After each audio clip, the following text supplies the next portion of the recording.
Hello viewers, অচেতন free coaching চ্যানেলে তোমাদের সকলকে স্বাগত জানাই। আজকের এই ভিডিওটিতে তোমরা যারা কলকাতা বিশ্ববিদ্যালয়ে বিএ এডুকেশন অনার্স বা জেনারেল সেকেন্ড সেমিস্টারে পড়ছো, তোমাদের যে ডিএসসিসি 2 বা এমডিসি 2 বা এমএন 2 পেপারটি রয়েছে শিক্ষা মনোবিদ্যা, এই পেপারটির একটি গুরুত্বপূর্ণ প্রশ্ন ইউনিট 2 থেকে যা পিয়াজের প্রজ্ঞামূলক বিকাশের স্তর বা জ্ঞানমূলক বিকাশের স্তরগুলি কি ছিল সেই সম্পর্কে বিস্তারিত আলোচনা করব এবং আলোচনা শেষে উত্তরটি তোমাদের সামনে আমি তুলে ধরবো। তোমাদের এই পেপারটির সিলেবাস, সাজেশন এবং সাজেশনের একাধিক প্রশ্নের উত্তর আমি ইতিমধ্যে আপলোড করেছি আমার চ্যানেলে, তার লিঙ্ক দেওয়া থাকবে ভিডিও ডেসক্রিপশন বক্সে, তোমরা ভিডিওগুলো অবশ্যই দেখে নিও। এছাড়া তোমাদের সাজেশনের অন্যান্য প্রশ্নের উত্তর আমি একের পর এক ভিডিও ক্লাসের ভিতর দিয়ে তোমাদের সামনে খুব দ্রুত নিয়ে আসবো। তাই আমার চ্যানেলকে তোমরা অবশ্যই সাবস্ক্রাইব করে রাখবে, বন্ধুদের কাছে শেয়ার করবে, নিজেদের মতামত কমেন্ট সেকশনে কমেন্ট করে জানাবে এবং ভিডিওটি ভালো লাগলে অবশ্যই একটা লাইক করবে। তো চলো শুরু করা যাক। আজকের ক্লাসের মূল আলোচনার বিষয় কি আমরা একবার বোর্ডে দেখে নিই। দেখো, সিইউ বিএ এডুকেশন অনার্স বা জেনারেল সেকেন্ড সেম ডিএসসিসি 2 বা এমডিসি 2, এখানে একটা 15 নম্বরের ইম্পর্টেন্ট প্রশ্ন, যা পিয়াজের প্রজ্ঞামূলক বিকাশের স্তর। এটি তোমাদের ইউনিট 2 এ রয়েছে প্রথম ইম্পর্টেন্ট প্রশ্ন। পিয়াজের প্রজ্ঞামূলক যে বিকাশ, তার উপরে 3টি প্রশ্ন আছে।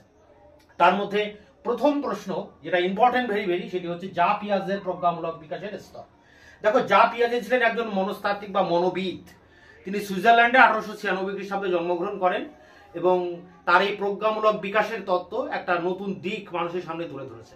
তিনি বিভিন্ন বয়সের শিশুদের উপর তার এই প্রজ্ঞামূলক তত্ত্বটি গবেষণা করেন এবং তিনি বলেন যে মানুষের এই বিকাশের ক্ষেত্রে, অর্থাৎ জ্ঞানের বিকাশের ক্ষেত্রে, প্রজ্ঞার বিকাশের ক্ষেত্রে কয়েকটি স্তরের ভিতর দিয়ে সে অতিক্রম করে এবং এক্ষেত্রে তিনি 4টি স্তরের কথা বলেছেন। তবে স্তরে যাওয়ার আগে তিনি এই প্রজ্ঞামূলক বিকাশের ক্ষেত্রে কয়েকটি ধারণার কথা বলেছেন। যেমন দেখো, ধারণা বলতে গেলে স্কিমার কথা বলেছেন। স্কিমার যিনি জনক, যিনি এই স্কিমার কথাটি প্রথম ব্যবহার করছেন, তার নাম হচ্ছে আর্ট বাটলেট, 1932 সালে। স্কিমাটা কি না, কোনো একটি মুহূর্তে অর্জিত যেসব জ্ঞান, সেই জ্ঞানের একক সংগঠনকে আমরা বলি স্কিমা। অর্থাৎ কোনো একটি সময়ে যদি কোনো ব্যক্তি কোনো জ্ঞান আহরণ করে, কোনো তথ্য আহরণ করে, তখন তার ভিতরে যে পুরনো যে সে সম্পর্কে যে জ্ঞান আছে, সেই জ্ঞানের সাথে সে একটা অ্যাডজাস্ট করে একটা নতুন ধারণা তৈরি করে, সেই ধারণাটাকে বলা হয় স্কিমা। আবার পরবর্তী সময়ে যখন আবার নতুন কিছু তথ্য সে পায়, তখন সেই পুরনো স্কিমাটা পরিবর্তিত হয়ে একটা সেই স্কিমা আবার নতুন ভাবে গড়ে ওঠে। অর্থাৎ স্কিমা হচ্ছে এখানে একটি ধারণা, যে ধারণা গড়ে উঠছেন কোনো তথ্যের উপরে ভিত্তি করে। অর্থাৎ যে তথ্য সে পাচ্ছে সেই তথ্যের উপরে ভিত্তি করে তার ধারণাকে সে সংশোধন, কারেকশন করে যে রূপ দিচ্ছে তার ধারণাটাকে, তাকে আমরা বলছি স্কিমা। এই স্কিমা কিন্তু সময়ে সময়ে পরিবর্তিত হয়। কেন পরিবর্তিত হয়? কারণ নতুন তথ্য যখন তার সামনে আবার চলে আসবে, তখন পুরনো যেই স্কিমাটি পরিবর্তিত হয়ে স্কিমা নতুন রূপ ধারণ করবে। তাই এক্ষেত্রে স্কিমা অবশ্যই আমাদের জানতে হবে, কারণ প্রজ্ঞামূলক বিকাশ অর্থাৎ জ্ঞানের বিকাশ, অর্থাৎ মানুষের যে বৌদ্ধিক বিকাশ, সেই বিকাশের ক্ষেত্রে প্রথম যে ধারণা, সেই ধারণা হচ্ছে স্কিমা। এরপরে দেখো, অভিযোজন মানে কি? অ্যাডজাস্টমেন্ট, কোনো কিছুর সাথে মানিয়ে নেওয়া। তো এক্ষেত্রে তিনি 2টি ধারণার কথা বলেছেন। এক্ষেত্রে দেখো, আত্মীকরণ আর একটা হচ্ছে সহযোজন। আত্মীকরণ কি না, নতুন কোনো তথ্য, নতুন কোনো চিন্তা ভাবনা, এগুলোকে যে গ্রহণ করা, এটাকে আত্মীকরণ। আত্মীকরণ মানে কি? হজম করে নেওয়া। অর্থাৎ কোনো তথ্য বা কোনো জ্ঞান যখন সে পাচ্ছে, তখন সে তার নিজের মধ্যে সেই জ্ঞানকে ধারণ করাটাকে বলছে আত্মীকরণ। আর সহযোজন কি? সহযোজনের মধ্য দিয়ে সে প্রয়োজন মতো পরিবর্তন করতে পারছে। অর্থাৎ তার যে জ্ঞান পূর্বে ছিল, সেই জ্ঞানকে সে পরিবর্তন করছে এই নতুন তথ্য, নতুন চিন্তা ভাবনার দ্বারা সেটা পরিবর্তন আসছে। অর্থাৎ এক্ষেত্রে সহযোজন কি হচ্ছে? পরিবর্তন, এবং আত্মীকরণ হচ্ছে কোনো তথ্য সংগ্রহ করা। এরপরে দেখো, 3 নম্বরে যেটা রয়েছে সংগঠনীকরণ। সংগঠনীকরণটা অনেকটা স্কিমার মতোই আছে। মানে স্কিমা বা প্রজ্ঞামূলক যেসব সংগঠন সমূহ রয়েছে, সেগুলোকে একত্রিত করা বা সংগঠিত করা। এবং এটি একটি জটিল কাজ। মানে অনেক সময় কি হয়, যে বিভিন্ন তথ্যকে সংগ্রহ করে পুরনো তথ্যের সাথে যখন আমরা অ্যাডজাস্ট করি, তখন ভালো মন্দ বিচারকরণ করা আমাদের মধ্যে কিন্তু একটা জটিলতার সৃষ্টি হয়। অর্থাৎ এই বিষয়টি কিন্তু একটা জটিল ব্যাপার। সংগঠনীকরণটি হচ্ছে যে কোনো তথ্য বা কোনো চিন্তা ভাবনা যখন আমরা পাই নতুন করে, তখন পুরনো জ্ঞানের সাথে তাকে অ্যাডজাস্ট করে একটা সংগঠিত রূপ দান করতে হয় আমাদের জ্ঞানকে। তাই স্কিমা এবং অভিযোজন এবং সংগঠনীকরণ এই তিনটি বিষয়ের উপর আগে আলোচনা করতে হবে এবং তারপরে আমরা প্রজ্ঞামূলক বিকাশের যে স্তর, অর্থাৎ এক্ষেত্রে প্রজ্ঞামূলক বিকাশের স্তরে তিনি 4টি স্তরের কথা বলেছেন। প্রথম যে স্তরটি দেখো, সংবেদন চালকমূলক স্তর, অর্থাৎ এই স্তরকে ইংরেজিতে বলা হয় সেন্সরি মোটর স্টেজ। এটা জন্ম থেকে 24 মাস পর্যন্ত চলে এবং এই সময় শিশু তার ইন্দ্রিয়ের ব্যবহার করতে শেখে। সে এই সময় সে দুটি এখানে বৈশিষ্ট্য রয়েছে, দেখো, এক আত্মকেন্দ্রিক আর দুই হচ্ছে বস্তুর স্থায়িত্ব। আত্মকেন্দ্রিকতা বলতে শিশু যখন জন্মানোর পরবর্তী সময় শিশু কি নিজের জগতে বাস করে, সে নিজের মনে খেলে হাসে, এই সময়টাকে সে থাকে প্রচন্ড আত্মকেন্দ্রিক এবং এই আত্মকেন্দ্রিকতা হচ্ছে এই সংবেদন চালকমূলক স্তরের প্রথম বৈশিষ্ট্য। দ্বিতীয় বৈশিষ্ট্য কি? বস্তুর স্থায়িত্ব। কোনো বস্তুর স্থায়িত্ব সম্পর্কে তার কোনো ধারণা থাকে না, যদিও প্রথম দিকে, মানে তার সামনে যদি কোনো একটা বল আনা হয় তখন সে বলটা দেখে সে বুঝবে হ্যাঁ বলটা আছে, যেই বলটা আড়াল করা হবে তখন সে বলটা আর তার কাছে নেই। অর্থাৎ বস্তুর স্থায়িত্ব সম্পর্কে প্রথম পর্যায়ে তার একটা ধারণা থাকে না, কিন্তু এই পর্বের শেষে অর্থাৎ 24 মাস বয়স যখন তার হবে শিশুর, তখন তার ভিতরে বস্তুর একটা স্থায়িত্ব সম্পর্কে ধারণা আসা শুরু করবে। 1 নম্বর স্তরটি দেখো, প্রাক সক্রিয়তার স্তর। এটি 2 বছর থেকে 7 বছর বয়স পর্যন্ত চলে।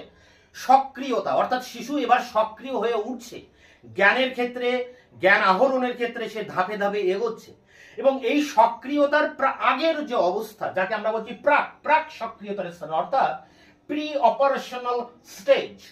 প্রি অপারেশনাল স্টেজ আবার কিন্তু কয়েকটি বৈশিষ্ট্যের ভিতর দিয়ে এই স্তরটি পরিচালিত হয়। যেমন দেখো, প্রথমে আছে বাস্তবতাবাদ।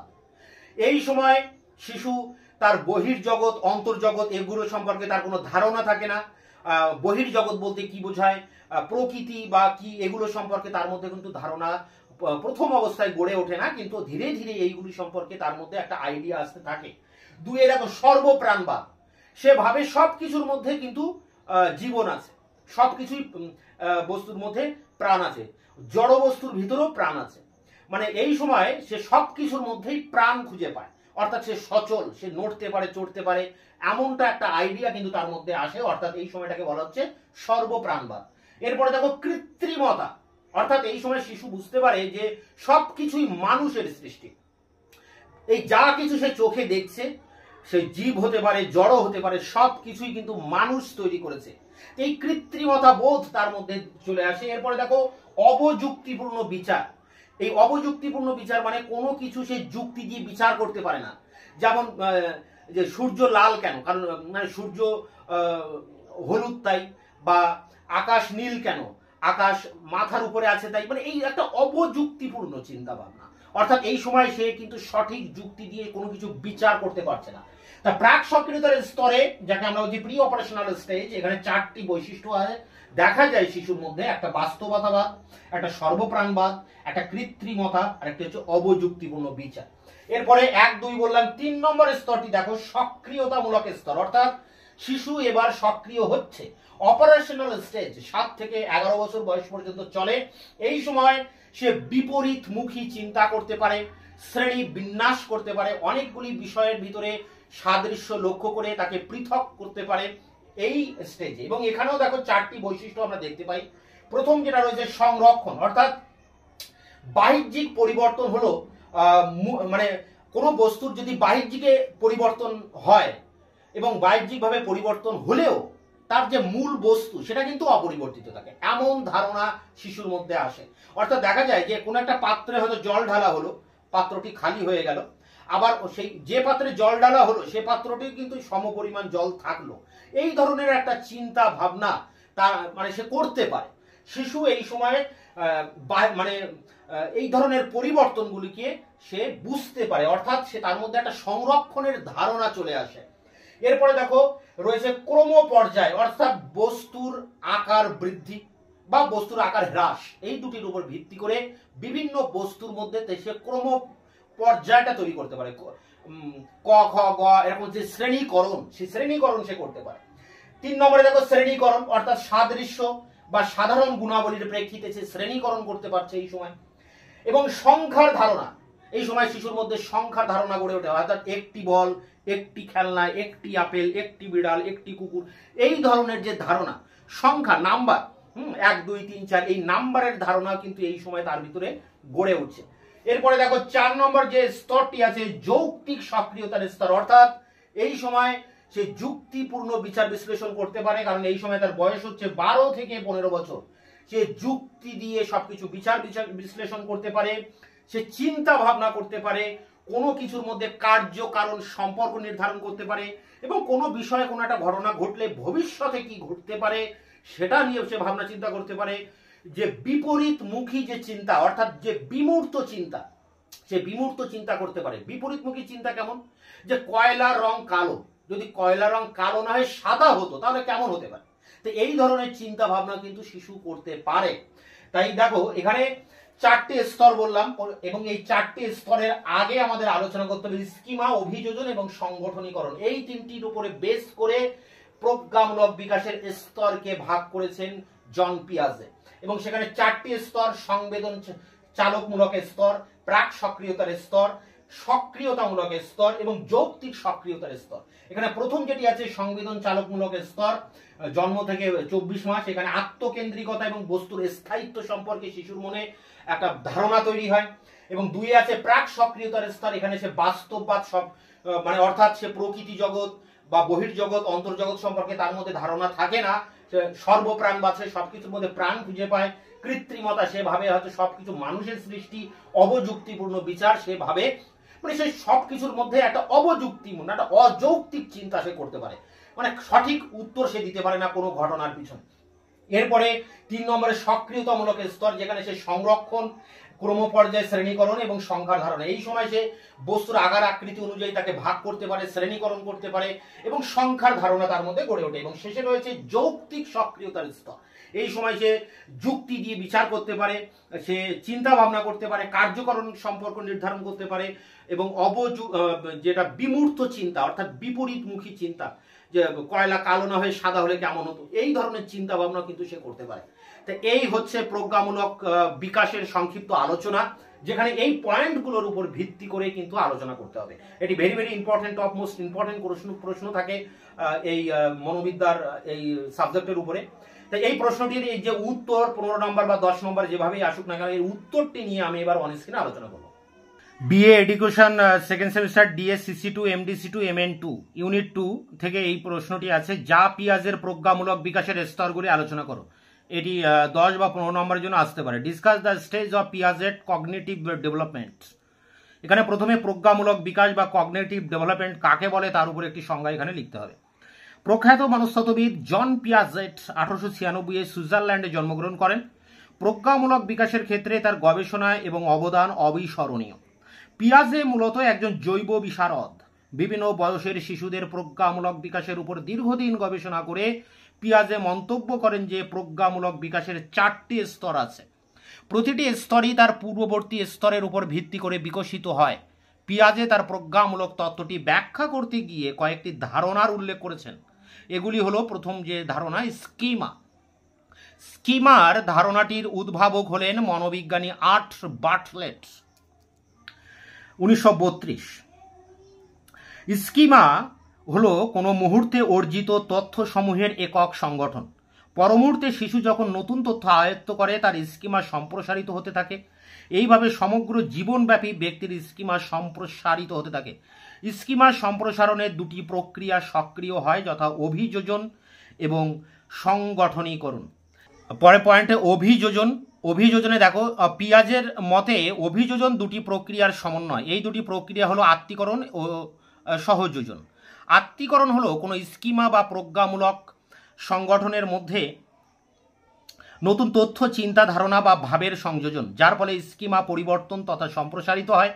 সংযোজন হলো নতুন তথ্য, চিন্তা, ভাব ইত্যাদি প্রয়োজন মতো পরিবর্তন করে স্কিমার মধ্যে যুক্ত করা। পরে পয়েন্ট সংগঠনীকরণ, অর্গানাইজেশন। স্কিমা বা প্রজ্ঞামূলক সংগঠন সমূহ সংগঠিত হয়ে আরো জটিল চিন্তামূলক কাজ করতে সক্ষম হয়। একে সংগঠনীকরণ বলে। প্রজ্ঞামূলক বিকাশের স্তর, stage of the cognitive development. Jean Piaget প্রজ্ঞামূলক বিকাশের 4টি স্তরের কথা বলেছেন। প্রথম সংবেদন চালকমূলক স্তর, সেন্সরি মোটর স্টেজ, জন্ম থেকে 18 থেকে 24 মাস। 2 প্রাক সক্রিয়তার স্টেজ, প্রি অপারেশনাল স্টেজ 2 বছর থেকে 7 বছর। 3 নম্বর মূর্ত সক্রিয়তার স্তর, কংক্রিট অপারেশনাল স্টেজ 7 বছর থেকে 11 বছর। এবং 4 আছে যৌক্তিক সক্রিয়তার স্তর, ফর্মাল অপারেশনাল স্টেজ 11 থেকে 18 বছর। এরপরে দেখো পিয়াজে কি বলছে। পিয়াজের মতে ব্যক্তির প্রজ্ঞামূলক বিকাশের বিভিন্ন স্তর যে 4টি প্রক্রিয়া প্রভাব বিস্তার করে তা হলো পরিণমন, অভিজ্ঞতা, সামাজিক মিথস্ক্রিয়া এবং ভারসাম্য। তা প্রথম যে স্তরটি আছে দেখো, প্রজ্ঞামূলক বিকাশের প্রথম স্তর বা সংবেদন চালকমূলক স্তর। এই স্তরটির সময়সীমা হলো জন্মকাল থেকে 2 বছর পর্যন্ত। এই বয়সী শিশুরা দেহ সঞ্চালন ও ইন্দ্রিয়ের ব্যবহার করে পরিবেশের সঙ্গে প্রতিক্রিয়া করে, যার ফলে জ্ঞানের বিকাশ ঘটে। সেজন্য এই স্তরের নামকরণ করা হয়েছে সংবেদন চালকমূলক স্তর। এই স্তরের তাৎপর্যপূর্ণ কিছু বৈশিষ্ট্য উল্লেখ করা যায়। প্রথম বৈশিষ্ট্য আত্মকেন্দ্রিকতা। দেখো, শিশু নিজের জগতে বাস করে, নিজেকে নিয়েই সে ব্যস্ত থাকে, অন্যের অস্তিত্ব সম্পর্কে সে সচেতন থাকে না। খুব কম বয়সী শিশুদের সমাজ সচেতন একেবারেই থাকে না। 2টি শিশু নিজেদের মধ্যে কথা বললেও নিজেদের প্রসঙ্গে কথা বলে না, অন্য কিছু নিয়ে কথা বলে। এই স্তরের শেষে তারা অন্যান্যদের অস্তিত্ব সম্পর্কে সচেতন হতে শুরু করে এবং বোঝে সে বাইরেও একটা জগৎ আছে। এর পরের বৈশিষ্ট্য দেখো, বস্তুর স্থায়িত্ব। বস্তুর স্থায়িত্ব সম্পর্কে শিশুর কোনো বোধ থাকে না। কোনো বস্তু বা ব্যক্তিকে শিশুদের নিকট থেকে দূরে সরিয়ে নিয়ে গেলে তারা মনে করে বস্তু বা ব্যক্তি আর নেই। এই বিষয়কে পিয়াজে বস্তুর স্থায়িত্ব সম্পর্কে চেতনার অভাব বলেছেন। এই স্তরে শিশুর বস্তুর আকৃতি, আকার, বর্ণ ইত্যাদি বৈশিষ্ট্যের সাহায্যে বস্তুর মধ্যে পার্থক্য নির্ণয় করতে পারে। বুদ্ধি বৃদ্ধির সঙ্গে সঙ্গে শিশুরা তাকে ব্যবহার করে। এই স্তরে শিশু নিয়মের সঙ্গে পরিচিত হয়, তারা কার্যকারণ বুঝতে শেখে, কিন্তু এই স্তরে সময় ও দূরত্বের জ্ঞান হয় না। এরপরে দেখো যেটা 2 নম্বর স্তর যেটা আছে, প্রাক সক্রিয়তার স্তর, প্রি অপারেশনাল স্টেজ। এই স্তরের সময়কাল 2 বছর থেকে 7 বছর। প্রাক সক্রিয়তার স্তর সম্পর্কে অনুধাবন করতে হলে সক্রিয়তা সম্পর্কে জানা প্রয়োজন। পিয়াজের মতে সক্রিয়তা হলো জ্ঞান অর্জনের জন্য মানসিক ক্রিয়া করে। কোনো বস্তু সম্পর্কে জানতে তার প্রতি সক্রিয় হওয়া প্রয়োজন। কোনো বস্তুর সঙ্গে তুলনা করা, সাদৃশ্য ও বৈসাদৃশ্য বোঝা, পরিমাপ করা, সরিয়ে নেওয়া, পুনরায় ফিরিয়ে নেওয়া প্রভৃতিকে পিয়াজে মানসিক প্রক্রিয়া হিসাবে চিন্তা করেছেন। এই স্তরের শিশুরা তাদের জগৎ ছাড়াও বাইরের জগতের অস্তিত্ব বুঝতে পারে। এই স্তরের 4টি বৈশিষ্ট্য নির্দিষ্ট করা যায়: বাস্তববাদ, সর্বপ্রাণবাদ, কৃত্রিমতা এবং অবযুক্তিপূর্ণ বিচার। 2 নম্বর স্তরেরও কিন্তু অনেকগুলো বৈশিষ্ট্য রয়েছে। দেখো, প্রথমে রয়েছে বাস্তববাদ, রিয়েলিজম। শিশুরা ধীরে ধীরে প্রকৃত জগতের অস্তিত্ব স্বীকার করে। বহির্জগৎ ও অন্তর্জগৎ সম্পর্কে তাদের জ্ঞান হয়। পিয়াজে বলেন শিশুদের প্রথম বহির্জগৎ ও অন্তর্জগৎ সম্পর্কে সুস্পষ্ট ধারণা থাকে না। প্রায় 7 বছর বয়সে এই বিভ্রান্তি দূর হয়। পরেরটা দেখো, সর্বপ্রাণবাদ। সর্বপ্রাণবাদ হলো সব বস্তুকেই সজীব বলে মনে করা। শিশুদের এই বৈশিষ্ট্যটি দেখা যায়। তারা এমন অনেক বস্তুকে সজীব এবং সচেতন বলে মনে করে বড়দের নিকট সেগুলি জড় বস্তু। পিয়াজের মনে করেন পরে শিশু তার চিন্তার সঙ্গে অন্যদের চিন্তার তুলনা করার মধ্য দিয়ে সর্বপ্রাণবাদের অসারতা বুঝতে পারে। পিয়াজে সর্বপ্রাণবাদের 4টি স্তরের উল্লেখ করেছেন। এগুলি হলো যথাক্রমে: 1, প্রায় সব বস্তুই সজীব এবং সচেতন। 2, কেবল চলনক্ষম বস্তু সজীব। 3, যেসব বস্তু স্বতঃস্ফূর্তভাবে চলনক্ষম তারাই সজীব। 4, সচেতন কেবল জীব জগতে সীমাবদ্ধ। এর পরের বৈশিষ্ট্য দেখো, কৃত্রিমতা। শিশু মনে করে সবকিছুই মানুষের সৃষ্টি। একেই কৃত্রিমতাবাদ বলে। শিশুর মধ্যে যতই আত্মকেন্দ্রিকতা হ্রাস পেতে থাকে ততই সে বাস্তববাদী হয়ে ওঠে। শেষের দিকে কৃত্রিমতাবাদ কিছুটা অংশ বাস্তব এবং কিছুটা অংশ কৃত্রিম হয়। চাঁদের উৎস সম্পর্কে তাদের বক্তব্য: চাঁদ মেঘ থেকে আসে আর মেঘ আসে বাড়ি থেকে। এর পরের বৈশিষ্ট্য দেখো, অবযুক্তিপূর্ণ বিচার। অবযুক্তিপূর্ণ বিচার আরোহী বা অবরোহী কোনোটিই নয়। এখানে বিচারকরণ একটি থেকে অন্যটি হয় যা অযৌক্তিক। যেমন সূর্য পড়ে যায় না কারণ এটি উত্তপ্ত, সূর্য থেমে আছে কারণ এটি হলুদ। তৃতীয় যে স্তরটি আছে পিয়াজের, সেটি হচ্ছে সক্রিয়তামূলক স্তর, অপারেশনাল স্টেজ। এখানে বলা হচ্ছে দেখো, সক্রিয়তামূলক স্তরের সময়সীমা হলো 7 থেকে 11 বছর। প্রকৃত মানসিক সক্রিয়তা এই স্তরে পরিলক্ষিত হয়। এই স্তরের শিক্ষার্থীরা যেমন বিপরীত চিন্তার ক্ষমতা রাখে, তেমনি বস্তু সকলের শ্রেণীবিন্যাস করতে সক্ষম হয়। যেমন ক, খ ও গ বিভিন্ন মাপের 3টি কাঠের টুকরো যদি তাদের দেখানো হয়, তারা বলতে পারে ক টুকরোটি ক্ষয়ের থেকে বড়, খ টুকরোটি গয়ের থেকে বড়, অতএব ক টুকরোটি সব থেকে বড়। সক্রিয়তা স্তরের কতগুলি বৈশিষ্ট্য আছে, মানে তৃতীয় স্তরেরও কিন্তু বৈশিষ্ট্য আছে। যেমন প্রথম আছে সংরক্ষণ। কোনো বস্তুর বাহ্যিক কিছু পরিবর্তন হলেও মূল বস্তুটির কোনো পরিবর্তন হয় না, এই বোধকেই সংরক্ষণ বলা হয়। এই প্রসঙ্গে পিয়াজের একটি পরীক্ষার কথা উল্লেখ করা যায়। দুটি একই রকম পাত্রে একটা নির্দিষ্ট উচ্চতা পর্যন্ত জল ঢালা হলো। এখন একটি পাত্রের জলকে অন্য একটি অপেক্ষাকৃত লম্বা অথচ সরু পাত্রে ঢালা হলো। স্বাভাবিকভাবেই তৃতীয় পাত্রটিতে জলের উচ্চতা অধিক হবে। একটি 7 বছরের শিশু বলতে পারে যে তৃতীয় পাত্রটিতে একই পরিমাণে জল আছে। এরপর দেখো 2 নম্বর বৈশিষ্ট্য আছে ক্রমপর্যায়। ক্রমপর্যায় হলো আকার বৃদ্ধি বা হ্রাসের প্রেক্ষিতে বিন্যাস করা। পূর্বেই বলা হয়েছে যে মূর্ত স্তরের শিশুরা ছোট বড় ব্লক সাজাতে পারে না, তবে বিমূর্ত চিন্তা বা ধারণা ক্রমায়নে অসমর্থ। পরে বৈশিষ্ট্যটা দেখো শ্রেণীকরণ। অধিক সংখ্যক বস্তুর মধ্যে কোনো বিশেষ সাদৃশ্য বা সাধারণ গুণাবলীর প্রেক্ষিতে একত্রীকরণ করাকে শ্রেণীকরণ বলে। 4 নম্বর সংখ্যার ধারণা। সংখ্যা সম্পর্কে ধারণার অর্থ সংখ্যার সাহায্যে গাণিতিক প্রক্রিয়াকরণ নয়। 1, 2, 3 ইত্যাদি সম্পর্কে সঠিক ধারণা। 1, 2 এর অর্থ শিশুর নিকট পরিষ্কার নয়। ক্রম নির্ণয় এবং শ্রেণীকরণ করার পরই শিশুরা 1 এর অর্থ 1 এর অর্থাৎ একটি বালক, একটি বালিকা, একটি আপেল, একটি লেবু ইত্যাদির অর্থ পরিষ্কার হয়। একটি হলো কোনো কিছুর একক। একইভাবে 2, 3 এর অর্থ বুঝতে পারে। এরপরে দেখো চতুর্থ যে স্তরটি আছে, এটি শেষ স্তর এবং শেষ পয়েন্ট, যৌক্তিক সক্রিয়তার স্তর, ফর্মাল অপারেশনাল পিরিয়ড। পিয়াজের মতে 12 থেকে 15 বছর থেকে যুক্তি এবং চিন্তনের স্তর শুরু হয়। এই স্তরে বালকরা যথার্থ কার্যকরণ ব্যাখ্যা করতে পারে, ভবিষ্যৎ সম্পর্কে চিন্তা করতে পারে, যে ব্যাপারে তারা নিশ্চিত নয় তার সম্ভাবনা সম্পর্কেও চিন্তা করতে পারে। এরা বিভিন্ন ঘটনার মধ্যে সম্পর্ক অনুসন্ধান করে সম্ভাবনা থেকে প্রকৃত সত্যকে পৃথক করতে পারে। সমস্যার সমাধানে তারা স্বাচ্ছন্দ্য বোধ করে। সংক্ষেপে এই সময় মূর্ত সর্বস্বতা থেকে বেরিয়ে আসাই তাদের বড় পদক্ষেপ। মূর্ত সক্রিয়তার স্তরে অবস্থানরত বালিকাদের যদি বলা হয় কয়লাকে সাদা হিসেবে অনুমান করো, তারা উত্তর দেবে কয়লা অবশ্যই কালো, কারণ বিমূর্ত চিন্তা করতে পারে না। অপরদিকে যৌক্তিক সক্রিয়তার স্তরে একটি বালক অবাস্তবকে মেনে নিয়ে তাকে যুক্তিপূর্ণ করে তোলার চেষ্টা করে। কয়লাকে কিভাবে সাদা বলে অনুমান করা যায় তা চিন্তা করবে। এলকেন্ড বলেন এই স্তরের বয়ঃসন্ধিক্ষণের বালক বালিকারা তাদের দৈহিক পরিবর্তনের প্রতি বিশেষ মনোযোগী হয় এবং আত্মকেন্দ্রিক হয়ে ওঠে। তো এই ছিল জন পিয়াজের প্রজ্ঞামূলক বা জ্ঞানমূলক বিকাশের যে 4টি স্তর, সে সম্পর্কে তার যে 10 বা 15 নম্বরের উত্তর, সেই উত্তরটি তোমাদের সামনে আমি আলোচনা করলাম। এটি সংগ্রহ করে তোমরা পরীক্ষার জন্য প্রস্তুতি নাও। এটি কিন্তু ভেরি ইম্পর্টেন্ট একটি প্রশ্ন। তোমরা যারা এবার পরীক্ষা দেবে এডুকেশন অনার্স বা জেনারেলের ক্ষেত্রে 2nd সেমিস্টারে, তোমরা এটিকে সংগ্রহ করে পরীক্ষার জন্য প্রস্তুতি নাও। তোমাদের সাজেশনে অন্যান্য প্রশ্নের উত্তর নিয়ে খুব তাড়াতাড়ি আবার তোমাদের সামনে আসবো ভিডিও ক্লাসে। ততক্ষণে তোমরা চ্যানেলকে সাবস্ক্রাইব করে রাখবে, বন্ধুদের কাছে শেয়ার করবে, নিজেদের মতামত কমেন্ট সেকশনে কমেন্ট করে জানাবে এবং ভিডিওটি ভালো লাগলে অবশ্যই একটা লাইক দেবে।